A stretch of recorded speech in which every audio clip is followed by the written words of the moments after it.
Buongiorno, benvenuti alla TG Sicilia. Le principali notizie. Da Caltanissetta a Enna la crisi idrica è diventata resistenza quotidiana. Le donne, madri e nonne guidano la protesta contro la drammatica mancanza d'acqua. Dall'Expo di Ortigia, Lollobrigida non fa sconti, la Sicilia è senza acqua, dice, per una decennale disattenzione. Da Palermo gli fa eco Musumeci, il problema siccità durerà anni.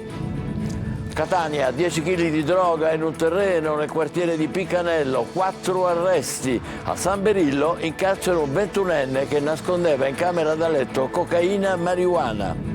La legge anticrack in regione finalmente è realtà. Stanziati i fondi per investire in prevenzione e assistenza. La soddisfazione del papà di Giulio Zavatteri, morto purtroppo per overdose. Archi della Marina di Catania, il sindaco Trantino interviene al TG Sicilia e chiarisce: non ho detto di volerne l'abbattimento, intanto il tema divide ancora i catanesi. Taglio del nastro per l'Expo della transizione energetica Hey Sun, inaugurato nel polo di Sicilia Fiera a Mister Bianco. Calcio, domani al Maradona il Palermo sfiderà il Napoli in Coppa Italia. Dionisi farà turnover, ma non stravolgerà la squadra. Turno infrasettimanale in Serie C, al Massimino il Catania stasera ospita il Cerignola. Il Trapani va a Potenza, mentre il Messina gioca sul campo del Potenza.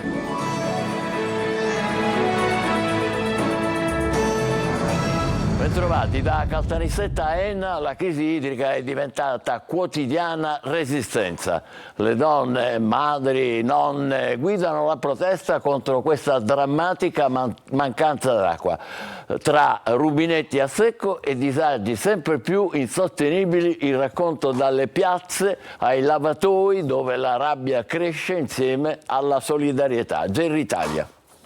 Da Caltanissetta a Enna la crisi idrica ha il volto delle donne che in questi giorni i rubinetti a secco hanno fatto sentire forte la propria indignazione. Nel capoluogo nisseno le mamme degli angeli, che da giorni organizzano proteste e blocchi stradali per una mancata erogazione che in alcuni quartieri è arrivata a picchi di 14 giorni, sono tornate questa mattina in centro storico con un nuovo sit-in. Nonostante le promesse di una distribuzione idrica scaglionata ogni 6 giorni, l'acqua arriva solo a macchia di leopardo e spesso torbida. La tensione cresce mentre i cittadini si sfogano sui social e il sindaco Walter Tesauro cerca di rispondere con un nuovo incontro in prefettura. Siamo stremati e ci dispiacciamo per tutto quello che succede, ma per tutti noi. Ma almeno con questo avremo una regolarità di sapere quando ci arriva certamente l'acqua. Quindi, ribadisco, uscirà un comunicato di Caltacque che indicherà che da qui a domenica verranno rifornite tutte le zone. Domani vi sarà dato il calendario delle zone che verranno rifornite. Già da stasera cominciano a erogare acqua, la zona in cui riceverà l'acqua saprà che lo riavrà fra 6 giorni, così domani, così dopodomani, così sino a domenica. Scene da Sicilia anni 50 anche Enna, dove, come vi raccontavamo ieri, un video diventato virale sui social ritrae una nonna e la nipotina intente a lavare i panni nei lavatoi di Papardura. Qui l'acqua arriva una volta ogni 6 giorni e i disagi sono enormi, soprattutto per chi, come le attività commerciali e le famiglie con disabili, deve affrontare spese aggiuntive per acquistare l'acqua. Il Comitato Cittadino Senza Acqua Enna ha già convocato un'assemblea per chiedere soluzioni immediate, affidandosi anche a un team di legali. A Messina tante le segnalazioni di mancanza d'acqua, soprattutto dopo la chiusura del COC, il centro operativo, e il passaggio dell'emergenza sotto la gestione dell'azienda idrica comunale. Francesco Triolo. La normalità sulla distribuzione idrica che vantava il sindaco di Messina non più tardi di una settimana fa sono le tantissime segnalazioni di disagio e di mancanza di acqua che questa mattina continuano ad arrivare a macchia di leopardo da tutte le zone della città. Per molte zone l'emergenza infatti non è mai finita, per tanti altri invece la paura è di ripiombare nell'incubo dell'estate. Da lunedì è stato chiuso il COC, il centro operativo comunale, che sino a qualche giorno fa gestiva l'emergenza con l'invio delle autobotti. Tutto è passato in carica all'AMAM, l'azienda acque, ma il risultato è stato un inizio di settimana con i rubinetti a secco e con l'impossibilità di contattare i numeri messi a disposizione dalla stessa AMAM per l'emergenza. In via Uruguay parlano di situazione insostenibile da 3 giorni a secco, totalmente al limite dell'esasperazione anche gli abitanti di un tratto del viale Italia nei pressi dell'ospedale Cot, e poi problemi anche nei pressi del viale Boccetta in via Sant'Agostino Agostino ieri è arrivata acqua sino alle 7 del mattino, oggi nulla. In via San Sebastiano non si vede da giorni, in via La Farina, nella zona tra ATM e via San Cosimo, esce acqua marrone, come ha fotografato un abitante della zona. Disagi idrici segnalati anche dalla zona sud, un tempo Isola Felice. Negli ultimi giorni hanno avuto acqua dalle 7 alle 9 ma con zero pressione. Anche a Villaggio Aldisio ormai da settimane si fanno i conti con pochissima acqua, oggi erogazione solo fino alle 8, comune Amam. Per adesso stanno in silenzio. Ci sarebbero purtroppo 2 dispersi in mare ancora una volta davanti a Lampedusa, a segnalarlo i 55 migranti salvati che hanno riferito che sul natante all'inizio del loro viaggio della speranza dall'Africa verso la Sicilia erano in 57, ora sono in 55. Adesso ci colleghiamo con l'Expo di Ortigia, dove sulla crisi idrica, di cui abbiamo riferito abbondantemente all'inizio del giornale, il ministro Lollobrigida non ha usato mezzi termini. La Sicilia è senza acqua, ha detto, per una decennale disattenzione. Gli ha fatto eco a Palermo un altro ministro, Musumeci, il quale ha detto che il problema siccità durerà anni. Ma ci sono anche altre notizie, naturalmente ce le dà in diretta Lorena Dolci. A te, Lorena. Sì, grazie Michele. Siamo qui alla quinta giornata dell'Expo, ma a tenere banco sono appunto le polemiche che arrivano da Palermo e che hanno un antefatto, cioè il primo a lanciare le accuse è stato Musumeci, che diceva la colpa di questa carenza d'acqua, della siccità che sta martellando la Sicilia è della classe dirigente. Gli risponde appunto, come dicevi tu, il ministro Lollobrigida e dice non è colpa sicuramente di questo governo ma dei governi precedenti, noi possiamo soltanto reperire le risorse, rivendica quei 37 milioni e mezzo che ha appena portato a casa dall'Unione Europea. Ma a questo punto gli risponde ancora il ministro Musumeci, che come sapete è stato anche presidente delle regioni e si sente bruciare le accuse. A questo punto le colpe sono degli ultimi 20-30 anni e ha detto la crisi durerà ancora anni. Quello che stanno facendo però è completare le dighe, proprio Musumeci ha annunciato che la diga Blufi, che è una delle più importanti che serve ben 3 province, sarà completata entro l'anno. In realtà il problema è che le dighe sono piene di sabbia, per cui anche se piove non si riempiono. Ma lasciamo stare le colpe del passato, parliamo di futuro, perché oggi si è parlato qui a Siracusa di ricerca e innovazione con il ministro dell'università Anna Maria Bernini, che in videocollegamento si è rivolta agli studenti delle scuole, ha citato il caso Caivano, il quartiere simbolo del degrado ma anche del riscatto di Napoli, dove a novembre partirà un corso che legherà tecnologie applicate all'agricoltura, e ha detto l'agricoltura non è solo tradizione ma anche intelligenza artificiale, droni, satelliti, insomma in una parola nuovi mestieri. Lasciamo stare l'agricoltura perché questo è il primo G7 della storia che sarà dedicato anche alla pesca, un settore strategico per il nostro paese. Dunque vi portiamo subito a bordo di un peschereccio. Cosa si prepara oggi in Cambusa? In Cambusa oggi ci sono totani con patate, poi facciamo i paccheri con le seppie e patate. Menù della festa oggi sulla Lucia Madre, ormeggiata per l'Expo al porto di Siracusa. Un peschereccio di Salerno che perlustra il Mediterraneo a caccia di tonni, i giganti del mare che finiscono soprattutto sulle tavole dei giapponesi. Qui l'acqua non manca né il pesce, a scarseggiare sono le braccia. Abbiamo il problema del ricambio generazionale, in quanto il settore non è più attrattivo per i giovani, ma non è più attrattivo non perché sia un settore, un'attività difficoltosa, impegnativa o non remunerativa. Purtroppo non c'è certezza per il futuro. Il comandante, quinta generazione di pescatori, ci fa visitare la barca, una tonnara di 46 metri. Siamo nella plancia di questo peschereccio, la plancia comando. Questo è ancora il timone, il classico timone, un oggetto simbolico bellissimo. Sì, un oggetto simbolico, un oggetto che deve esserci ancora a bordo, ma sostituito oggi da un semplice joystick. Imbarcazioni sempre più tecnologiche per affrontare una pesca più moderna e selettiva. La pesca del tonno ha un periodo molto limitato nell'arco di un anno. Noi siamo autorizzati a pescare il tonno nel Mediterraneo per un massimo di 40 giorni. Ovviamente però noi siamo limitati anche da una quota ben precisa che ogni singola imbarcazione ha. Una volta terminata la quota o terminato il periodo, questi tipi di imbarcazioni vengono fatte rientrare in porto. Anche sul mare però incombono i cambiamenti climatici. I cambiamenti climatici hanno portato a un aumento delle temperature delle acque in primis, che ha comportato sia al fatto che molti pesci si stanno anche allontanando dalle zone dove normalmente vivevano proprio per cercare acque più fresche, e poi i cambiamenti climatici hanno portato a queste specie aliene che pian piano ci stanno invadendo, in primis fra tutti il granchio blu.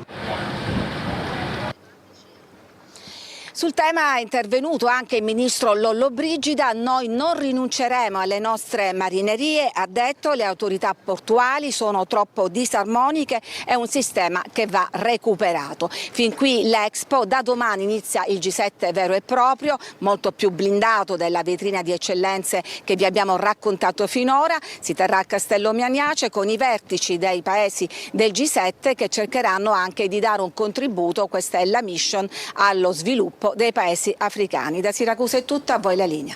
Grazie a Lorena Dolci in diretta da Siracusa. Adesso le altre notizie. A Catania nascondevano la droga in un terreno agricolo di Picanello. 4 i giovani arrestati in flagranza di reato. Sequestrati dalla Guardia di Finanza 10 kg di hashish e marijuana. Tonino De Mana. Andavano avanti ed indietro, si fermavano e ripartivano con il loro carico di droga. Chi acquistava hashish, chi marijuana, tutto sotto lo sguardo dei finanzieri del comando provinciale di Catania. 4 giovani arrestati in flagranza di reato a Picanello nel corso di un'operazione finalizzata al contrasto e allo spaccio di stupefacenti. Nel mirino delle fiamme gialle è finito un terreno agricolo con diversi ruderi, anfratti che servivano per nascondere la droga. All'interno sono stati notati 2 giovani che spostavano alcune pietre da un muretto a secco, e a quel punto che sono entrati in azione i finanzieri, che hanno rinvenuto 70 buste contenenti infiorescenze di colore verde, risultate essere marijuana per un peso complessivo di 400 grammi ed un panetto di hashish. Poco dopo sul posto sono arrivati altri 2 ragazzi scooter che sono stati a sua volta bloccati dalle fiamme gialle. Nel corso dei controlli sono stati trovati 3 borsoni contenenti confezioni e buste di stupefacenti del tipo marijuana per un peso di 7,5 kg, nonché 17 panetti di hashish per un peso di 1 chilo e diversi bilancini di precisione. Complessivamente l'operazione ha permesso di individuare 10 kg di droga. Sulle piazze di spaccio la sostanza stupefacente avrebbe fruttato qualcosa come 100.000 euro.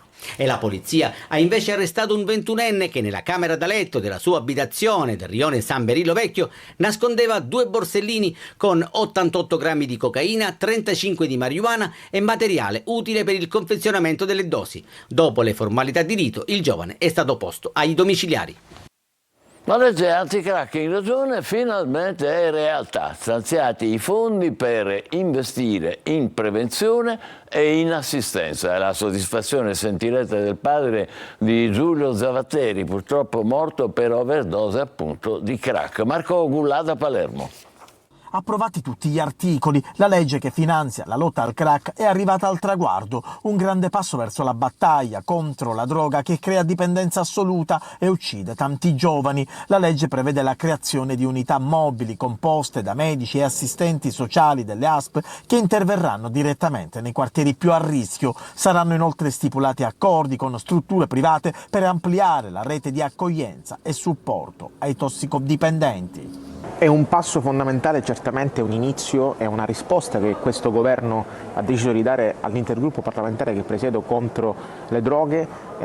Ovviamente un disegno di legge senza i fondi adeguati era carta straccia, quindi è un primo inizio. La settimana scorsa si parlava di qualche milione di euro, adesso la cifra è a doppia cifra, appunto, e quindi noi siamo in questa fase soddisfatti. Alla stesura della legge hanno contribuito docenti, psicologi e operatori del sociale. L'obiettivo è creare quegli strumenti di supporto a favore di chi è caduto nella rete di quella terribile droga e azioni preventive per contrastarne la sua diffusione. Non può che essere soddisfatto il papà di Giulio, giovane ucciso dal crack. Siamo felici, questo è soltanto un inizio, adesso lavoriamo perché questa legge sia una buona legge, ma soprattutto vigiliamo perché funzioni e possa aiutare tanti ragazzi a venire fuori dalla dipendenza e altrettanti a non cadere in questo baratro che distrugge le vite delle persone e delle famiglie.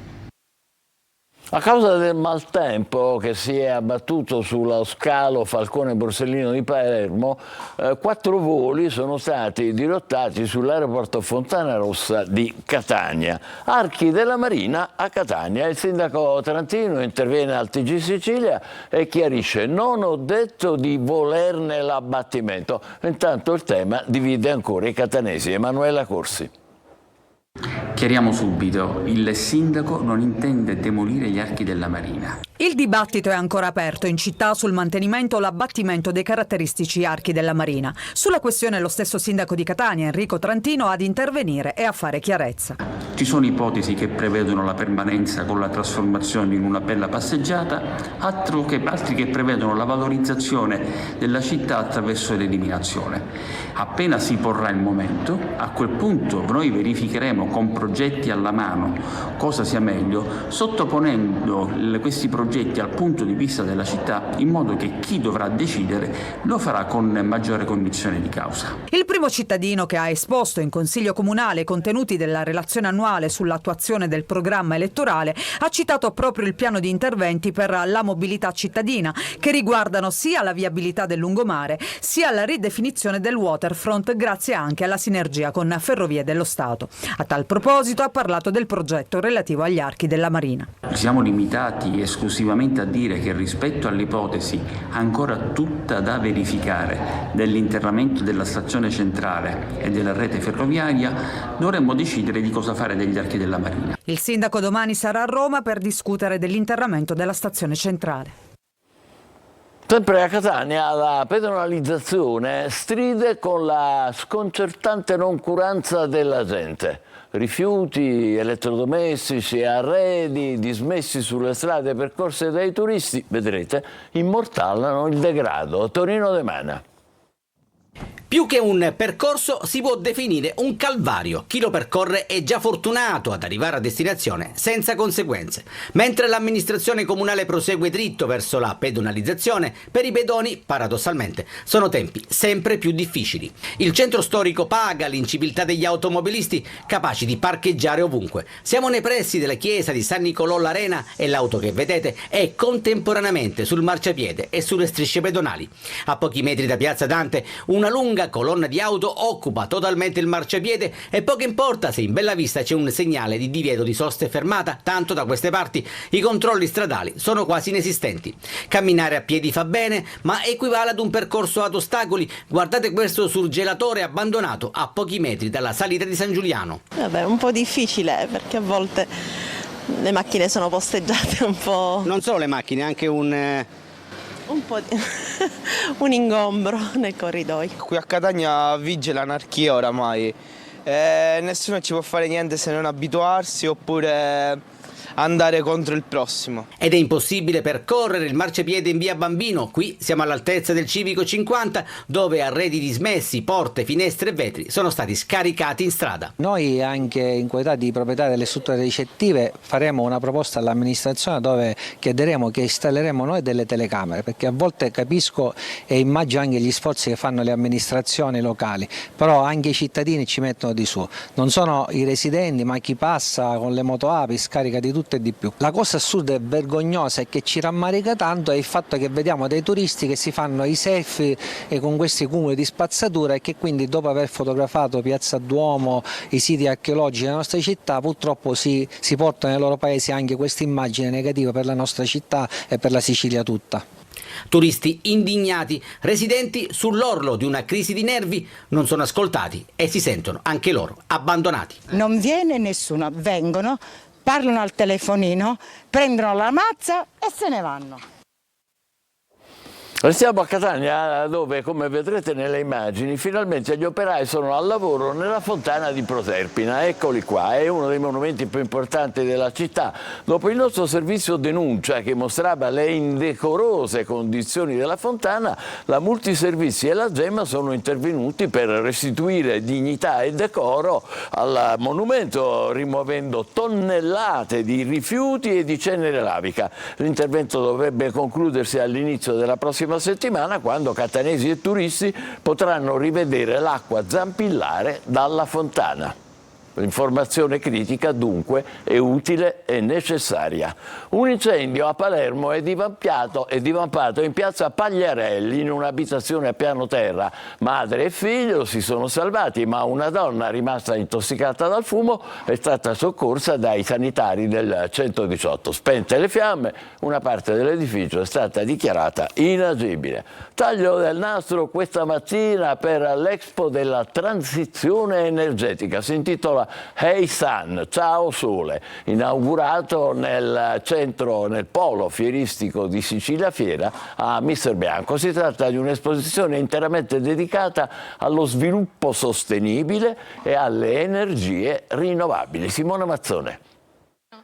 In un contesto storico dove futuro fa rima con energie rinnovabili, EISAN, l'Expo della transizione energetica, inaugurato nel polo fieristico di Sicilia Fiera Mister Bianco, diventa un'opportunità di sviluppo sostenibile per il territorio, con circa 100 stand tra imprese, associazioni, enti e aziende che hanno fatto della tecnologia green uno stile di vita. Tra loro anche i giovanissimi alunni dell'Istituto Archimede di Catania, che sul tema Ghostbuster hanno vinto per il secondo anno consecutivo RoboCup Junior, competizione europea di robotica. Questo robot monta al suo interno una tecnologia di intelligenza artificiale, per questo motivo sarà in grado di riconoscere il colore magenta. In questo caso, quindi, all'attivazione del robot e non appena verrà passato davanti alla sua Pixie, una fotocamera in grado di riconoscere il colore, il robot procederà al suo movimento. Esistono territori dove tutto questo messo in pratica ha dato risultati sorprendenti, come in Kenya. In Kenya stiamo lavorando moltissimo su questi progetti sull'energia rinnovabile. Siamo il primo paese con 93% di energia pulita. Al taglio del nastro, amministratori locali e ospiti internazionali. In apertura un messaggio del ministro del Made in Italy Urso.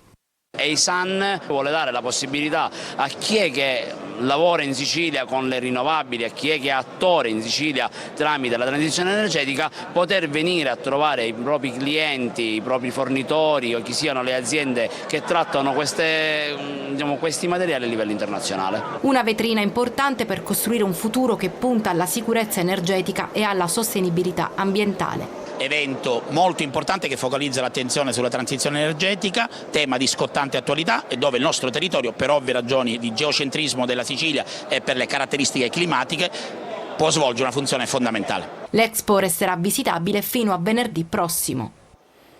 Tutto questo a Mister Bianco. Adesso facciamo una breve pausa, tra poco il calcio per il turno infrasettimanale in Serie C. Vedrete la voglia di riscatto delle tre siciliane. State con noi, vi aspettiamo.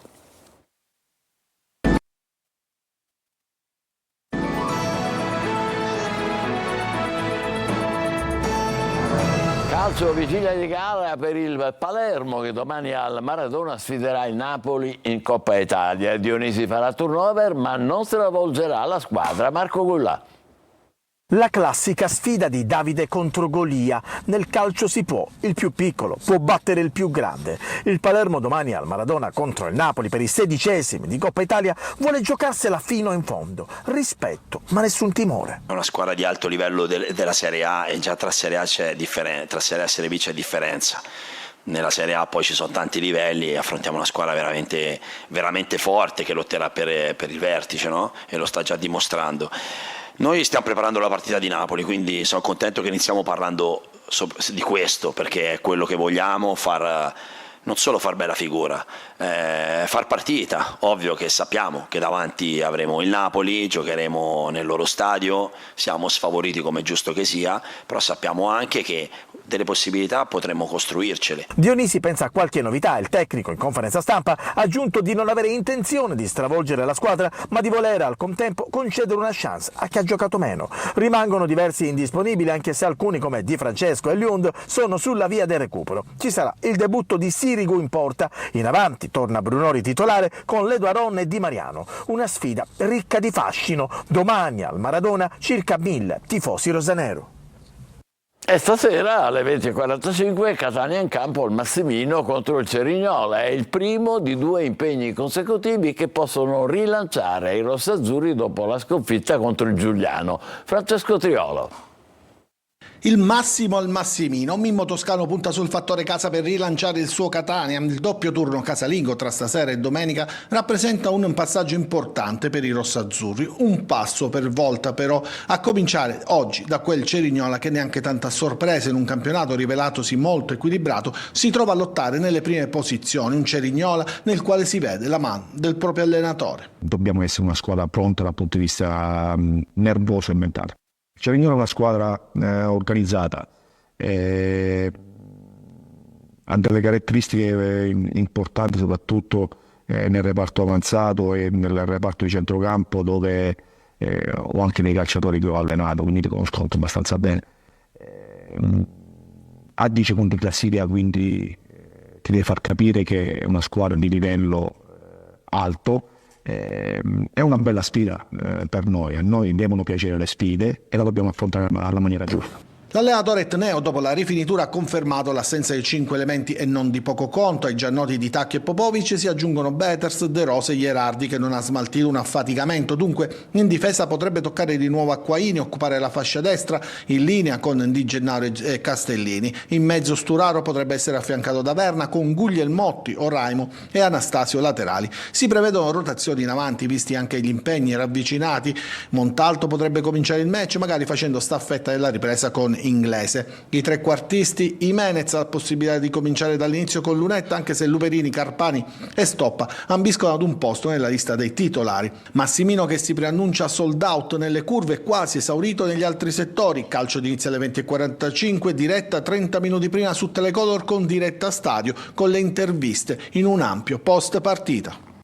Impegni in trasferta oggi per Messina e Trapani, chiamati a riscattare il pareggio dell'ultima giornata. I giallorossi giocano a Latina, Granata ospiti del Potenza. Sergio Colosi. Messina e Trapani, spesso a braccetto in questo avvio di stagione, non si smentiscono alla 6ª giornata. Reduci da un pareggio beffa, entrambi giocano oggi in trasferta contro avversari vincenti nell'ultimo turno, con l'obiettivo del riscatto e le rispettive panchine soggette a turbolenza. Granata alle 18:30 in casa del Potenza, Corsaro Cerignola, per dimenticare la prova contro la Juve Next Gen. Aronica che ha incassato la fiducia incondizionata di Antonini, ma come sempre decideranno i risultati, pensa all'esclusione di Lescano a vantaggio di Canutè, Udo e Fall. Dimissioni e ritorno di Giacomo Modi che invece dopo il pari contro la Casertana. Il suo Messina distratto e inesperto, senza punti e gol segnati in 3 viaggi, si misura contro Latina che ad Avellino ha trovato vittoria, la prima e fiducia. In difesa c'è Salvo, a centrocampo Frisenna. Lutto al braccio e minuto di silenzio al Francioni per ricordare Cristian Argurio, ex di Messina e Catania. L'arbitro è una novità assoluta. Prima volta per i giallorossi con Zago di Conegliano e anche per i Granata con Rinaldi di Bassano del Grappa. Ci fermiamo qui, grazie per l'ascolto, buon pomeriggio.